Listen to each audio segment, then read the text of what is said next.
I, Lieutenant Colonel Isha Sharma, have the privilege of welcoming you all on behalf of Mrs. Vibha, the founder of Project Empathy. At its heart, Project Empathy is about something we all need: understanding and connection. It's an effort to bring empathy education into our schools, helping young minds grow into compassionate, emotionally strong, and mentally resilient individuals. Why is this important, one may ask? It's important because the world needs leaders who don't just make decisions but also make a difference. Of course, none of this would be possible without collaboration. And today, we want to extend a special appreciation to the Assam Rifles, who have always stood not just as protectors but also as partners in education and community development. Their unwavering commitment to preserving cultural heritage, supporting education, and building stronger communities has strengthened Project Empathy's mission. So, as we celebrate the incredible young minds who have taken on the mission of preserving Naga oral history, sharing stories of hope, courage, and identity, let's remember this isn't just about the past, it's about shaping a future where empathy leads the way. To begin this inspiring occasion, I now invite Mrs. Vibha, the visionary behind Project Empathy, to share her thoughts on this initiative and its impact. I am Vibha Lakhera, founder of Project Empathy, a non-profit organization. I feel immensely honored to stand here today to share stories of empathy integral to this land. I heartily welcome all the esteemed guests for bringing their energy and presence to this event. I want to begin by saying, I feel your joy in my heart. The heaviness that weighs you down settles in my heart. Here are a few quotes from a couple of participants in the project. Kenyu literally means forbid, God forbids, and Menga, shame, quote unquote. The first advice that my grandmother gave me was, you should never give anyone any wrong direction, quote unquote. There are moments when we fail to recognize our beauty. We believe it to be too commonplace and unremarkable to discuss or display to others. Often, our self-doubt and fears allow the most exquisite, singular, and remarkable aspects of ourselves to stay concealed. I had no idea what to expect from Kohima or its people when I came here for the first time on February 6, 2022. I had heard about Dimapur and Kohima from my husband in 1996 when we were newly engaged. He was then posted here. I like to find out about locations and individuals only via first-hand encounters. Upon arriving at the airport in Dimapur and making my way towards Kohima, I could gather the freshness of being in a place I had fleetingly heard about. I was also bringing in a childlike curiosity with me towards Nagaland in general. When we got closer to Kohima, the intrigue was reaching a crescendo. Something seemed to be building up within me. What? I was ignorant of it. I believe that everything that happened between then and now, when I am assembling all the experiences into this project, was a prelude to a deep feeling of expression. The next day after arrival, I decided to explore the local market. If you're new to a place and you want to feel the pulse, markets are just the right places to venture. You will come across shopkeepers and fellow buyers who will unconsciously reveal the very essence of the place. The sun was setting, casting a golden glow over the bustling streets. Everywhere I went, I found myself spontaneously smiling at people and the recipient of smiles. Young children playing by the roadside grinned at me. Elders sitting in front of their homes nodded in acknowledgement, and shopkeepers welcomed me with open expressions of friendliness. Coming from a place like Delhi, this was unique for me.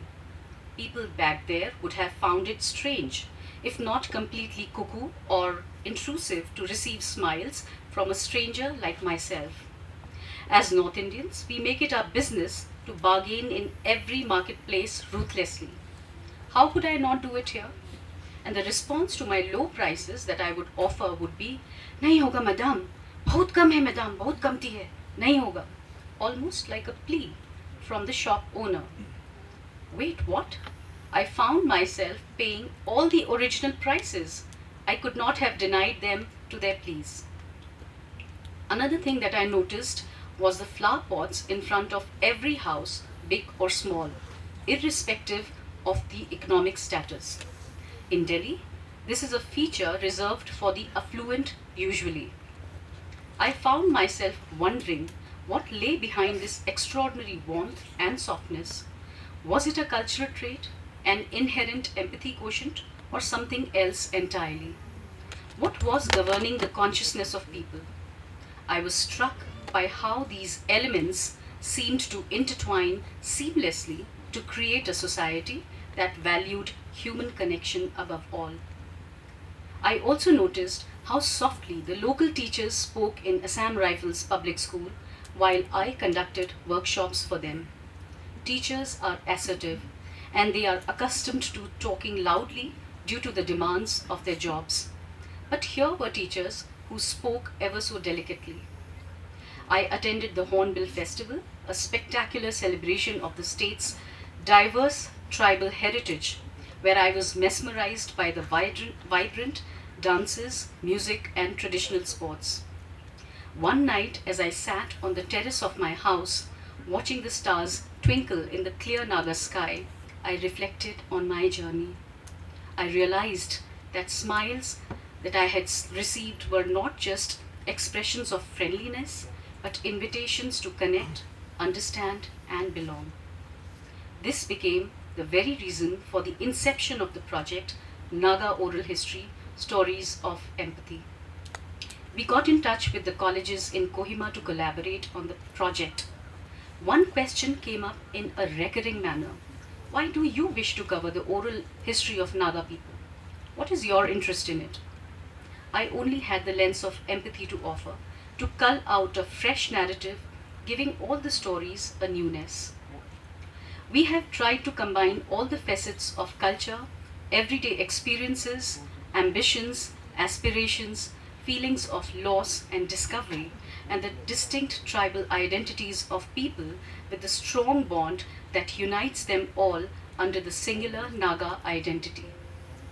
An effort was made to contact members of all the tribes by the students from Don Bosco College Kohima, Modern College Pipema, and Oriental College Kohima, who were equally engaged in gathering the village elders' oral history. Here, I would like to mention that the students have been the real heroes of this project. A warm thank you to the project coordinators from the 3 colleges who helped and supported the journey throughout. One of my favorite stories of resilience from the project has been captured in the following quote. Otherwise, otherwise, nobody migrated from his village to another village, despite being displaced. Isn't that wonderful? This is the reality, no exaggeration. No village migrated to another village. No Naga left for Burma, where there was peace. No village left for Bhutan. No, we remained in our land, hiding in the jungles, and we survived. This project is dedicated to the people of Nagaland for the extreme show of resilience and courage in the face of struggles and strife, as well as to their faith in forgiveness and reconciliation to find a way forward as a community. Forgiveness and reconciliation are human actions that demonstrate empathy and the ability to see the viewpoint of other people. Project Empathy not only recognizes and acknowledges this in the people of Nagaland, we would heartily present all the lessons on empathy that we learned while the project was moving. all the components of empathy that I found in Naga people are etched in my memory as I take it upon myself to be the messenger, taking all the stories to people who have never visited Kohima. In the end, I forged lasting friendships and relations with some very beautiful people from the land of the Blue Hills. Thank you. As a result of a memorable life spent with them, I also brought out a collection of folktales, as mentioned earlier by the chairperson, titled Tales from the Enchanted Village, which was formally released in my village against the stunning background of golden fields last September. And this brief introduction is actually the author's note in the book.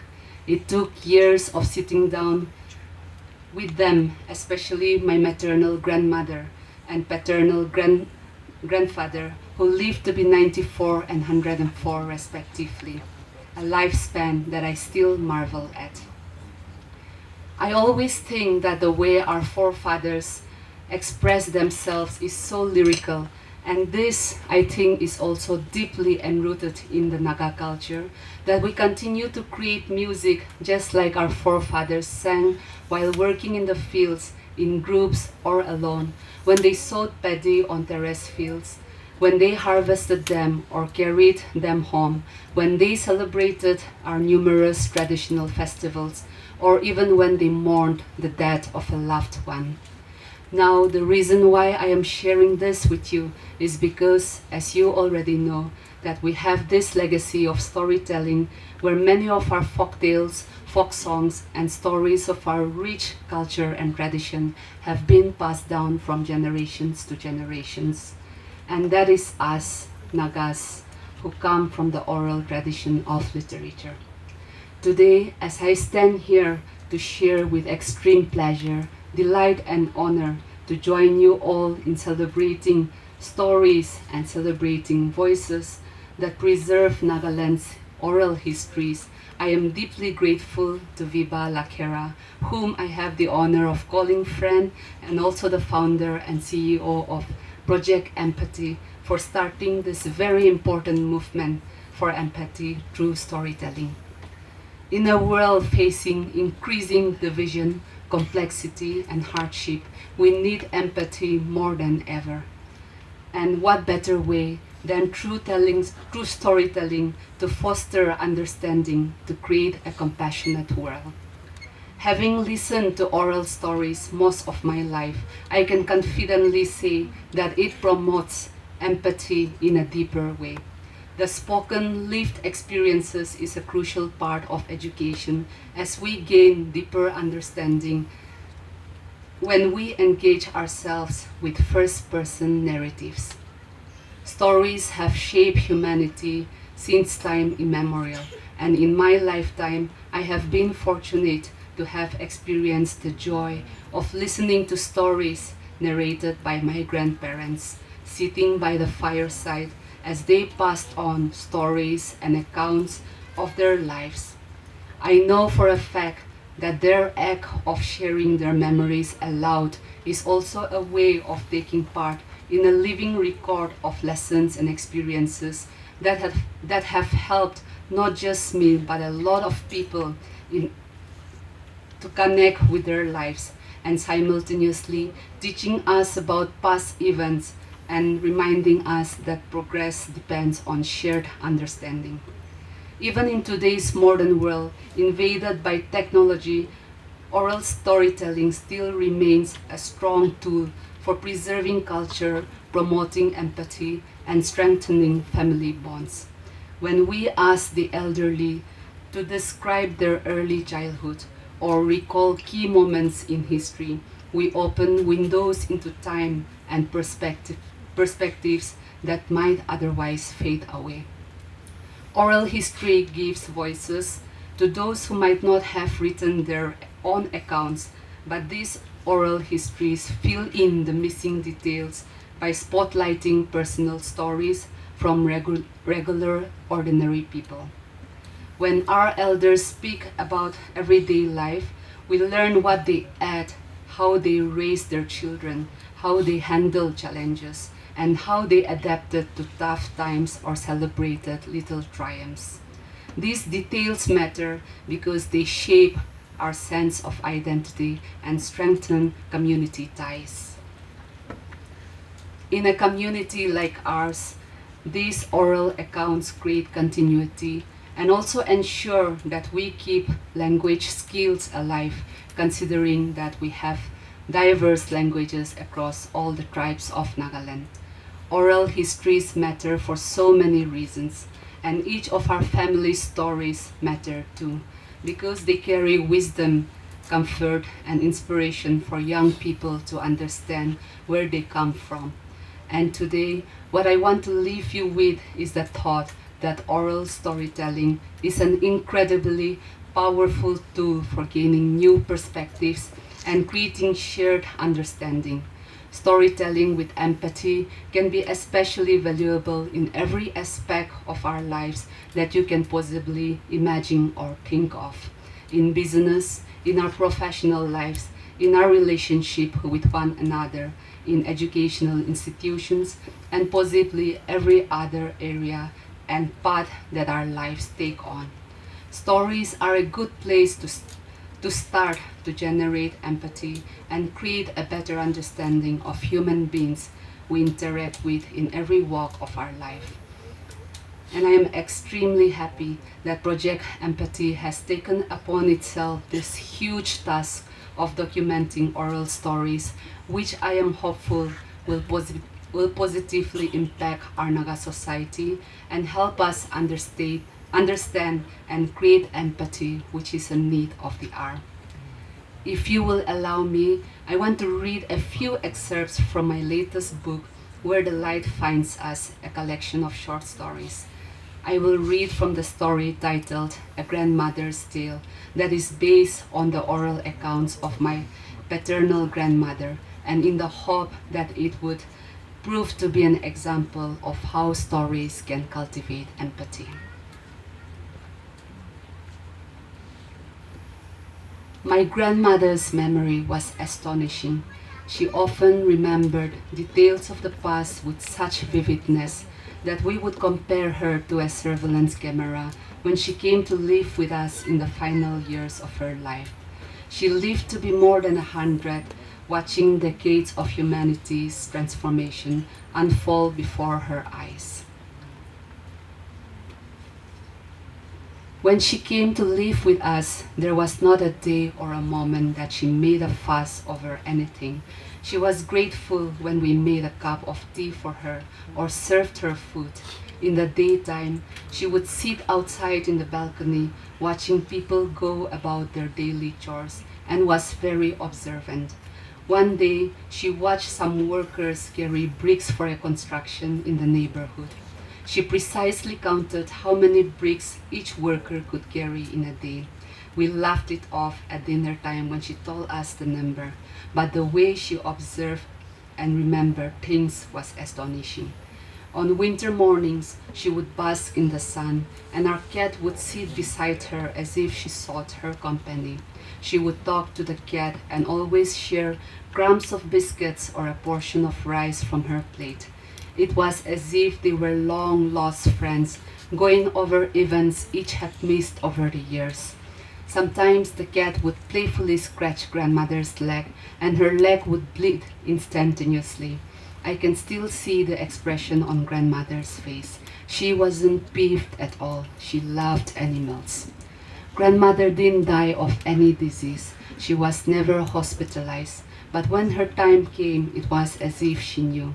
She wanted to go to the village, back to her roots, as they say, where she grew up and lived the best years of her life, the only place she carried with her wherever she went. She knew the texture of the soil and the seasons in the village with such precision, the look and feel of it, the way the blue skies opened up on a clear day, or how it rained and mist enveloped the only home she knew. Grandmother passed on a December morning with winter light falling on the roof that had sheltered her in her last days. I remember holding her fragile hands a few days earlier. We were laughing over something silly and I was trying to make her eat. She was in pain, but her spirit soared even in that circumstance. Maybe it was the realization of a fulfilling life. I know grandmother has gone to a better place, but time will never erase the memory of her. I still go back to that place where we sat around the fireplace, listening to her regale us with stories and being transported to another world, another lifetime, and think how wonderful it would be to be able to relive that childhood filled with grand things, clear skies, bustling trees, chirping birds, star-filled nights, open fields, and the sweetness of grandmother's nature. Thank you. Once a Naga gentleman was traveling on a train, and we all know how accommodating our Indian trains are. During lunchtime, he opened his tiffin and started eating. And in his tiffin was a bush meat stew, which had a monkey's palm. And we all know what it looks like. So the crowded train compartment suddenly became empty. He did not know what had happened. He didn't understand what had happened. And he had a comfortable journey after his meal. Ponder on this. We as a Nagas are often looked upon by stories or events such as these and are misunderstood by many. We are filtered by lenses that are misinformed or misinterpreted. At times, we are also to be blamed. We ignore who we are and we look ourselves through the other's point of view. Sometimes we show ourselves as misunderstood and mistreated people, and sometimes we show ourselves as proud, vibrant tribals. We are either known for the insurgency in the state or the recent shift in perception due to the Hornbill Festival. We were and are the same people. As I shared a story earlier, a simple yet a telling narrative. It speaks volume about who we are and how we are perceived. It is a story about a Naga gentleman who, in his simplest of acts, eating his lunch became the subject of misunderstanding. A bush meat stew, a monkey's palm, and suddenly the compartment emptied. It was a simple everyday occurrence, but to others it represents something alien, something foreign, something to be feared or avoided.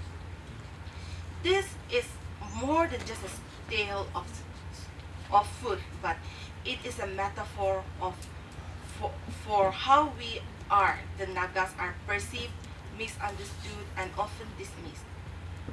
We are often seen through the lens of stories that are either exaggerated or misunderstood. We have been filtered by assumptions, misinterpretations, and sometimes even our own reluctance to embrace our identity fully. At times, we wear the cloak of being a victim of mistreatment, pointing out the wrongs that have been done to us. Other times, we stand tall, proud, fiercely, declaring our tribal pride, our culture, our heritage, and our resilience. Yet, amidst all of this, we rarely pause to ask ourselves, who are we, and why do we behave the way we do?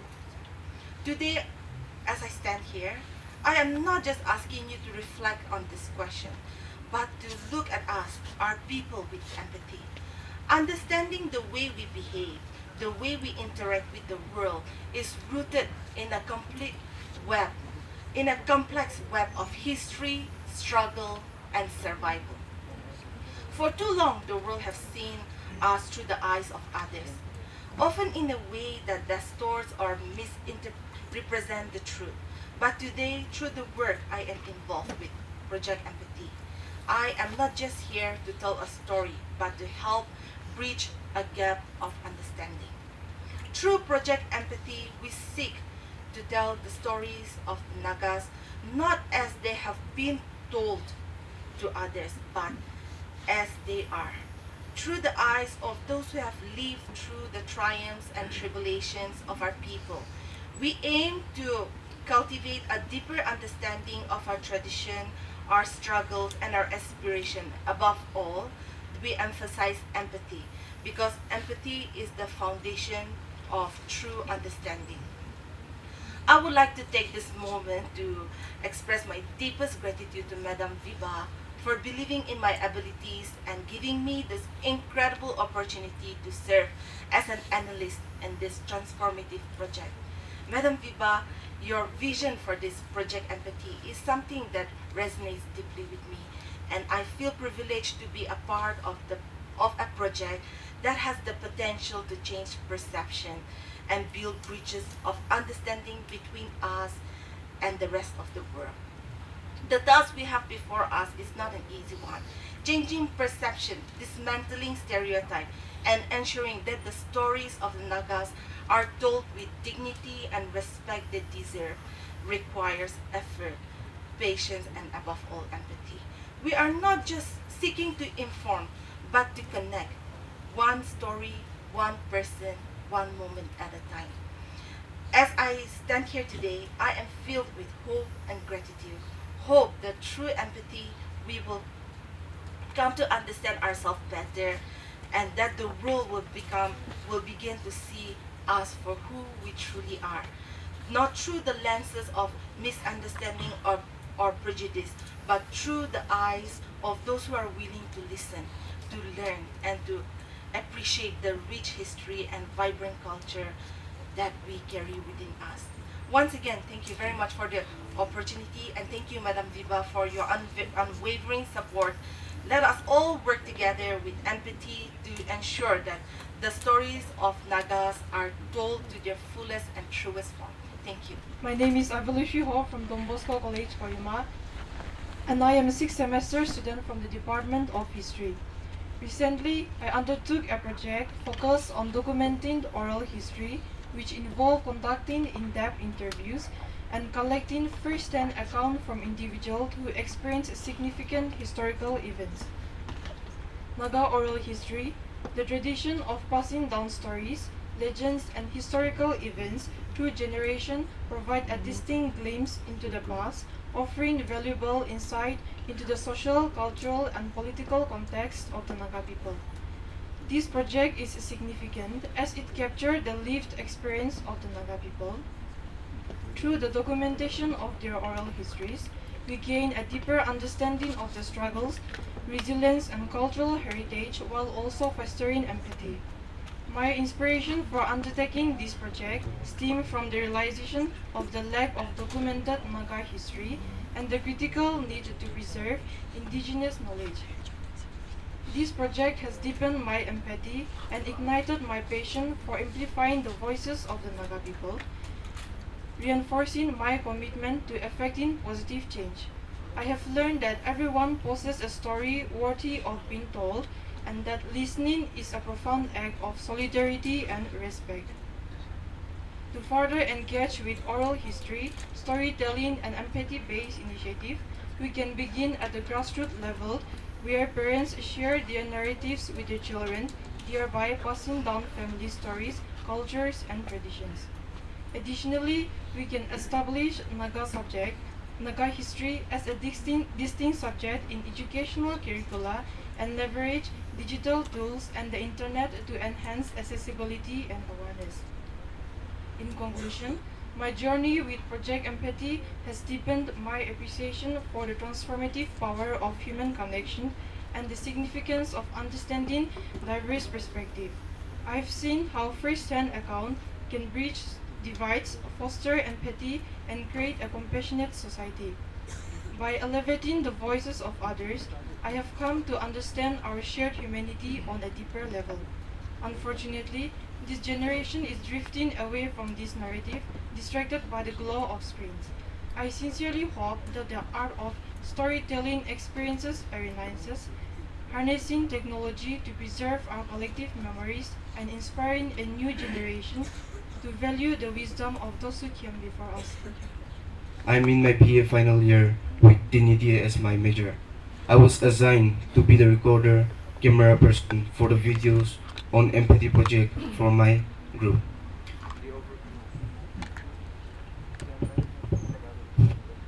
The overview of Naga oral history.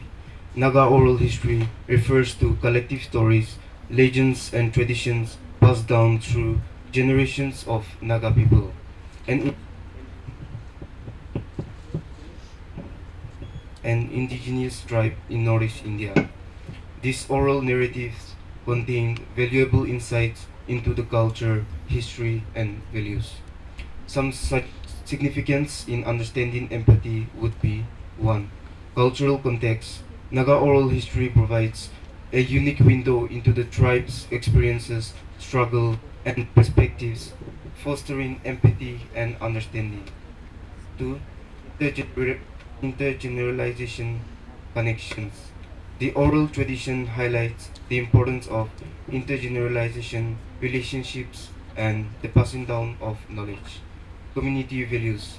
The story conveys the value of Nagas such as respect, cooperation, and resilience, promoting empathy and appreciating for the way of life. The project Empathy has inspired me a lot to know more about the history of my very own village, that is Kohima village. Though through this experience, I've learned that listening to elders is as productive as learning through books, and or can be compared with one. One challenge faced while working on this project was the inaudible voices of the in the recordings due to overwhelming surrounding noises. The problem arose as a result of lack of equipment such as devices with noise cancellation and proper camera setup. This project has enlightened me and taught me the importance of imagining oneself in another person's situation, placing oneself in the shoes of others in order to exactly understand their emotions. To continue engaging with oral history, storytelling, and empathy based initiatives, we have to attend oral history events, volunteer with oral history projects, support storytelling initiatives, etc. To conclude my words, I would like to state that the project has been meaningful and I believe it does for all my group members. We got to learn about Naga oral history and its significance in understanding empathy. Last but not the least, I would like to thank the founder and the members of the Project Empathy for giving my college an opportunity to be a part of this project. I would also like to give a special mention to Sri Mekuo Metsulho, elder from Kohima village, for the valuable insights and taking us to the depth of Naga oral history. I believe everyone associated with this project would apply empathy in all walks of their life and Had it be been only me, probably I would have extended greetings on behalf of the IGAR North. But since we have the First Lady of the entire force Assam Rifles, Mrs. Lakera is with us. So on behalf of the entire Assam Rifles fraternity, I extend these greetings to all of you. And what a privilege it has been. Just to, I'm firstly sorry to have joined in a little late, got a little caught up. But I'm glad that I was part of this, the majority of the session I was. And to actually hear firstly the students narrate their experiences and the confidence with which they did it. It took me back to my own college days, and probably I couldn't have done anything about it. But to the credit of this project, I think you have created empathy to the word empathy. So I think for that they deserve a round of applause from all of us. And our congratulations to the team Empathy for this remarkable journey you've set upon towards preserving Naga oral history through this project. And I think oral history and empathy, they actually complement each other. For without empathy, the spirit of history would be lost. So I think the students who spoke here, they've actually captured that essence. And you know, even though etymologically the word empathy might have been coined somewhere around early 20th century as a derivative of the Greek word, I'm sure this would have been spoken of in some form or the other when I was not there, or maybe in the book it is mentioned. The Greek word of empathia, which means in passion, or its German equivalent, which goes as Einfühlung, which means in feeling. While this might have been coined in 20th century, the humanity has known and practiced this emotion of empathy forever. The biblical view of empathy is entering into another person's world and feeling with that person, rather than feeling sorry for him or her. Aristotle I'm now going back, having started with what biblical interpretation is, and there are many such interpretations. While, especially for the students, I keep going back, the word empathy might have come in the 20th century, but it has existed in some form or the other. In the 4th century, Aristotle said that man is a social animal, and you can't be social unless you are empathetic. Let's go back further. In 6th century BC, Gautam Buddha was triggered into renunciation because of this emotion, empathy. That word might not have existed. And empathy for the old, empathy for the suffering, empathy for the dead, that he renounced the world. The Vedas, that date back to 3,500 years, they are considered part of Shruti, or the herd history, or the herd literature. And it would have been absolutely impossible without empathy that ensured its undiluted, uncorrupted, unmitigated version or passage of wisdom and history to successive generations, before they were actually consigned to text about 500 Common Era. So empathy is not very modern concept. It's an ancient virtue that has guided the human race. Within the Vedas, stuti, the art of praise and acknowledgement, is described as the foundation of gratitude, which in turn nurtures empathy. In this way, Project Empathy serves as a modern day stuti, and in Nagaland's context especially, it honors its culture and history, offering a gift to the present and building a legacy for the future. Nagaland, just like all other places with their own uniqueness and character, is a land of vibrant culture, and its history is a treasure trove of traditions.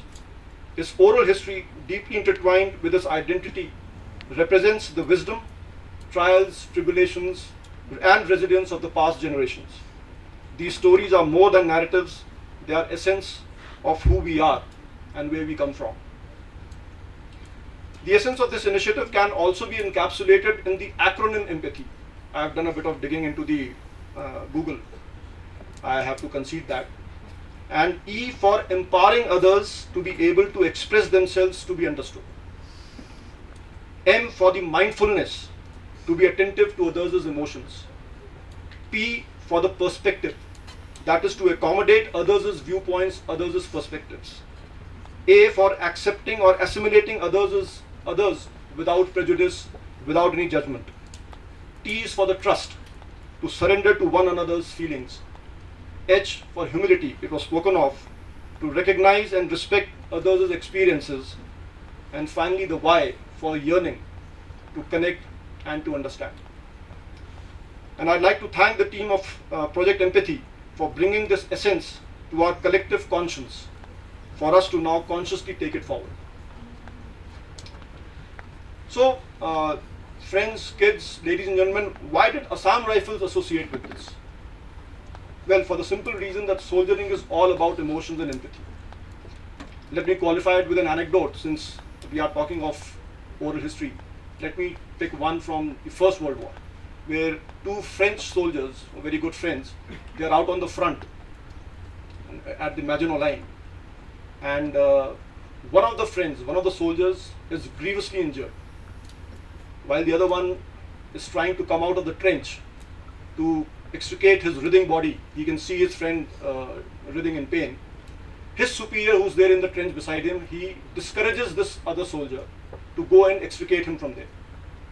And he says, there's no point, he's so grievously injured, you'll unnecessarily expose yourself, and there's no point in going and getting him here, because he's not likely to survive. And yet this friend, disregardful of what his own superior was saying, in the fusillade that was still going on, firing was still going on, he goes and gets that soldier back on his shoulder, gets him back to the trench. And in this process, he's also got very badly injured. But when he comes down and within some time the soldier dies, the one who was extricated. So his superior says, see, I told you there was no point, it was not worth the effort, because he in any case was going and you also got injured in the bargain. So this friend, the soldier says, sir, it was worth it every bit, because when I went, my buddy told me that I knew come what may, you will come here to extricate me. That's what I think empathy is. Just like soldiering, even friendship is all about empathy. And as friends of the Northeast, the Assam Rifles lives this empathetic way of life every day of its existence here with you, amongst you, with you, for you. From a soldier's perspective, team building, team effort, team spirit, they're all a form of empathy. When an Assam Rifle soldier seeks in you all, while he's serving you at different places, when we speak of only Nagaland, when he seeks in you, his own elders, his own friends, his own children, his own brothers and sisters, it's a form of empathy. Our outreach to the people of Northeast is a form of empathy, which manifests in our initiatives towards engagement, empowerment, education, employment, even entertainment. That's form of empathy. And just to give you a sense to this gathering as to what we've been able to contribute to our people, not as a favor, but as ownership, as being one of you, I'd just like to highlight certain things as to what we've been able to do in just the year gone by. About 100 medical camps all over the state, which has reached out to about 15,000 people. We've had about 15 blood donation camps in which we have given about 250 worth of units of blood for our people here. There have been fire incidents galore, and we've contributed in saving of almost 6,500 people in various fire incidents, along with, of course, you all, with the people Assam Rifles has shouldered. There have been flood relief operations where we've all saved almost 2,000 lives. In recruitment, we are making significant contribution, and so far about 2,000 people in various disciplines for employment the Assam Rifles has been able to contribute. I'm sure some kids are aware. If not, this is a good platform for me to tell you that we have, for the last 3 years, we've been conducting these coaching classes in collaboration with an NGO called NIDO and the Axis Bank at Chiswema, at Ghaspani. One we are doing in Jairampur, and very soon we are going to open up in Mokokchung and probably even in Twensang, where we are coaching our children for JEE and NEET examinations. And it's actually a reflection of your commitment that the last 2 batches we've had 100% results, with almost 100 students having cleared their JEE and NEET exams, and they are presently undergoing their, let's shout out for them because it's their contribution. Unveil the website and celebrate the next step in this inspiring journey by pressing of the Power Play button.